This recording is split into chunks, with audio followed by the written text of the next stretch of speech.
തുകൽപന്തിന്റെ പൊരുൾ തേടി അലയാൻ തുടങ്ങിയിട്ട് 12 ആണ്ടുകൾ പിന്നിടുന്നു. ഡേവിഡ് ജെയിംസ് മുതൽ ആസ്ലി വെസ്റ്റ്വുഡ് വരെ നീളുന്ന ചാണക്യന്മാരുടെ ലിസ്റ്റിൽ 13ഓളം പേരുകളാണുള്ളത്.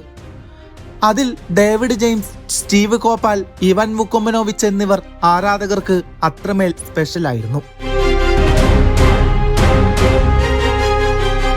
തന്ത്രമെനഞ്ഞ് അതിനെ കൃത്യതയോടെ പ്രാവർത്തികമാക്കി കൊമ്പന്മാർക്ക് മുന്നിൽ റോഡ് ടു ദ ഫൈനൽ വെട്ടിത്തെളിച്ചവരാണ് ഈ മൂവരും.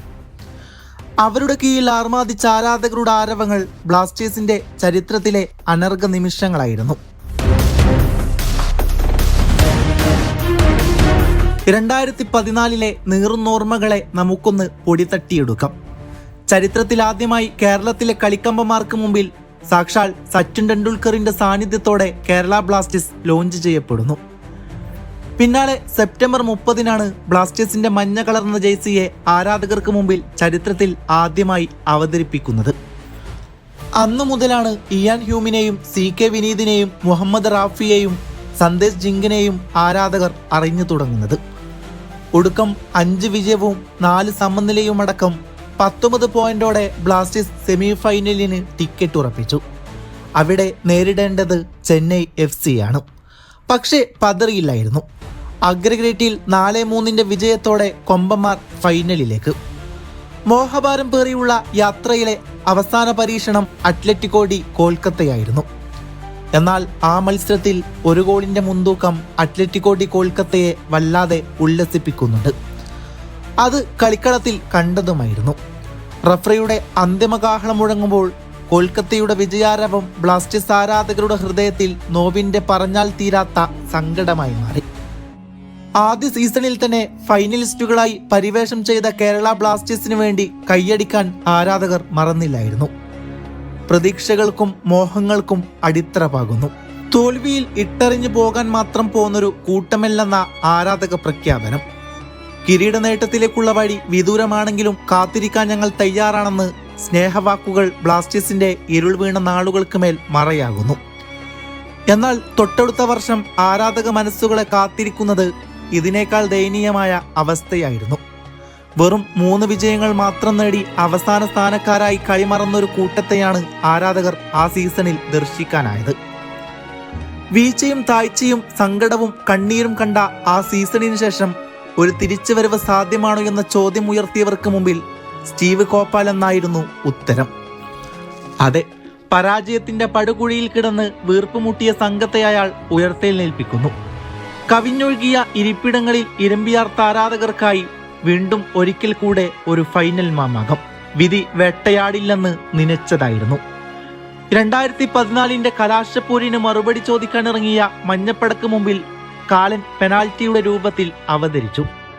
പിന്നീടുള്ള 4 സീസണുകളിൽ 6, 9, 7, 10 എന്നിങ്ങനെയായിരുന്നു സ്ഥാനങ്ങൾ. പിന്നീടാണ് ബ്ലാസ്റ്റേഴ്സ് സെർബിയയിൽ നിന്ന് ഒരു പരിശീലകനെ കൊണ്ടുവരുന്നത്. അയാളുടെ പേര് ഇവാൻ വുക്കോമനോവിച്ച്. അന്നാരും കരുതിയിരുന്നില്ല അയാളാണ് രക്ഷകനെന്ന്. തോൽവിയുടെ പല ചാണക്യമുഖങ്ങൾ കണ്ടുമടുത്ത ആരാധകർക്ക് ഇവാൻ വുക്കോമനോവിച്ചിന്റെ വരവും അത്ര പുത്തിരിയായിരുന്നില്ല. പക്ഷേ അയാൾ നന്നേ വ്യത്യസ്തനായിരുന്നു. വെള്ളക്കുപ്പായമിട്ട് ഡെഗൌട്ടിന് മുന്നിൽ നിൽക്കുന്ന ആ മനുഷ്യൻ പിന്നീട് അങ്ങോട്ട് കാണിച്ചു കൂട്ടിയതിന് വാക്കുകളിൽ ഒതുക്കാൻ കഴിയില്ലെന്ന യാഥാർത്ഥ്യമായിരുന്നു. ഇവാൻ വുക്കോമനോവിച്ചിന്റെ അഴിഞ്ഞാട്ടത്തിന്റെ കഥകളിലേക്ക് കണ്ണുതിരിക്കുമ്പോൾ ഒരു വാക്യത്തോട് ഉപമിക്കാനാണ് എനിക്ക് തോന്നുന്നത്. എങ്ങും അധർമ്മം വിളയാടുമ്പോൾ, പ്രപഞ്ചം അന്ധകാരത്തിലാകുമ്പോൾ രക്ഷിക്കാൻ ഞാൻ അവതാരമെടുക്കും. അയാളിലെ പൂർണ്ണതയെ ഇങ്ങനെ വർണ്ണിക്കാനേ സാധിക്കുകയുള്ളൂ. ലക്ഷക്കണക്കിന് ആരാധകരുടെ മോഹഭാരം പേറിയുള്ള പോരാട്ടം വീണ്ടൊരിക്കൽ കൂടെ കലാശപ്പോരിലേക്ക്.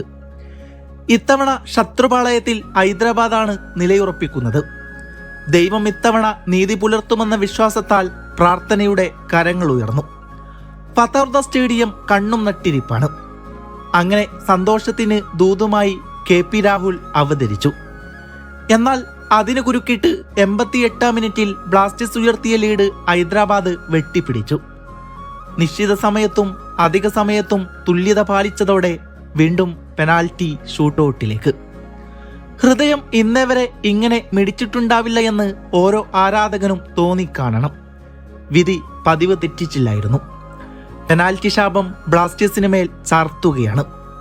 കണ്ണീരാൽ ആശാനും പിള്ളേരും കളം വിടുമ്പോൾ നിർഭാഗ്യത്തിന്റെ നാമം മാത്രമായി കൊമ്പമാർ മാറുകയായിരുന്നു. അത് കഴിഞ്ഞുള്ള 2 സീസണിലും അയാൾ ബ്ലാസ്റ്റേഴ്സിന് വേണ്ടി മികച്ച പ്രകടനം തന്നെ കാഴ്ചവെച്ചു. എന്നാൽ 2024 ഏപ്രിൽ 26 ആരാധകരുടെ ഉള്ളൊലച്ച് ആ വാർത്തെത്തുന്നു. അതെ, തങ്ങളുടെ പ്രിയപ്പെട്ട ആശാൻ ഇവാൻ വുക്കോമനോവിച്ചും ആ ടീം വിടുന്നു.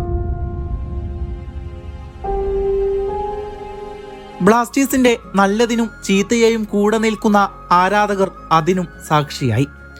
ബംഗളൂരു FCക്കെതിരെയുള്ള വാൾക്കോട്ട് നടത്തിയതിന് ഓൾ ഇന്ത്യ ഫുട്ബോൾ ഫെഡറേഷന്റെ വക 4 കോടി രൂപയോളം അയാൾക്ക് പിഴ വന്നു. അതിൽ 1 കോടി രൂപ ഇവാൻ വുക്കോമനോവിച്ചിന്റെ ശമ്പളത്തിൽ നിന്നും പിടിച്ചെടുത്തത് ബന്ധങ്ങൾ വഷളാക്കി. അതോടെ ആരാധകർ ഉമാദിതരായ ഒരു സുവർണ കാലഘട്ടത്തിനും തിരശ്ശീല വീണു. പിന്നെ ടീമിന്റെ പരിശീലക സ്ഥാനം ഏറ്റെടുത്ത മിക്കാൽ സ്റ്റാറക്കും ഡേവിഡ് കാറ്റാലക്കും ടീമിന്റെ പ്രതാപം വീണ്ടെടുക്കാൻ സാധിച്ചില്ലായിരുന്നു. 12ാം സീസണിന്റെ തുടക്കത്തിൽ ഒരു ജയം പോലും കണ്ടെത്താൻ സാധിക്കാതെ തോൽവിയോടെ തോൽവികൾ. കൈവിടാതെ കാറ്റാലയും സാക്ക് ചെയ്യപ്പെട്ടു. ബ്ലാസ്റ്റേഴ്സ് ആരാധകർ മാനേജ്മെന്റിന്റെ പ്രഖ്യാപനത്തിനായി കാത്തിരിക്കുകയാണ്. ഒടുക്കം ആ പ്രഖ്യാപനമെത്തി. ടീമിന്റെ കനത്ത ഭാരം പേറാൻ ആഷ്ലി വെസ്റ്റ്വുഡ് എന്ന ഇന്ത്യൻ ഫുട്ബോളിനെ കുറിച്ച് ദീർഘവീക്ഷണമുള്ള ചാണക്യൻ തയ്യാറെടുക്കുകയാണ്. തുടക്കമൊന്ന് പതറിയെങ്കിലും പിന്നീട് അങ്ങോട്ട് വിജയത്തിന്റെ നാളുകളായിരുന്നു. തരം താഴ്ത്തൽ ഭീഷണിയിൽ അലഞ്ഞ കേരള ബ്ലാസ്റ്റേഴ്സിന് പുനർജീവൻ നൽകി ടീമിനെ 8ാം സ്ഥാനത്തേക്ക് ആനയിച്ചു. നാടകീയത നിറഞ്ഞൊരു സീസണിൽ ആരാധകരെല്ലാം കൈവിട്ടപ്പോൾ വീണ്ടും പ്രതീക്ഷ നൽകിയ മനുഷ്യനായിരുന്നു ആഷ്ലി വെസ്റ്റ്വുഡ്. അത്ഭുതങ്ങളൊന്നും സംഭവിച്ചില്ലെങ്കിൽ അടുത്ത സീസണിലും അയാൾ തന്ത്രം മെനയും. ആരാധകർ ആഹ്ലാദാരവങ്ങളാൽ ആർത്തുല്ലസിക്കും. സങ്കടപ്പെടുത്തുന്ന കാര്യമെന്തെന്നാൽ സീസണിന്റെ അവസാനത്തിൽ കേരള ബ്ലാസ്റ്റേഴ്സുമായി ചുറ്റിപ്പറ്റി വരുന്ന വാർത്തകൾ തന്നെയാണ്. അതിങ്ങനെയായിരുന്നു: കേരള ബ്ലാസ്റ്റേഴ്സ് പൂർണ്ണമായും അടച്ചുപൂട്ടുകയാണത്രേ. സാമ്പത്തിക ഭാരം താങ്ങാൻ കഴിയാത്തതിന്റെ നിരാശയിലാണ് മാനേജ്മെന്റ്. അതിനാൽ തന്നെയാണ് അവർ ഈ അവസ്ഥയിലേക്ക് എത്തി നിൽക്കുന്നത്. എന്തോ അങ്ങനെയൊന്നും ഓർക്കാൻ പോലും സാധിക്കുന്നില്ല.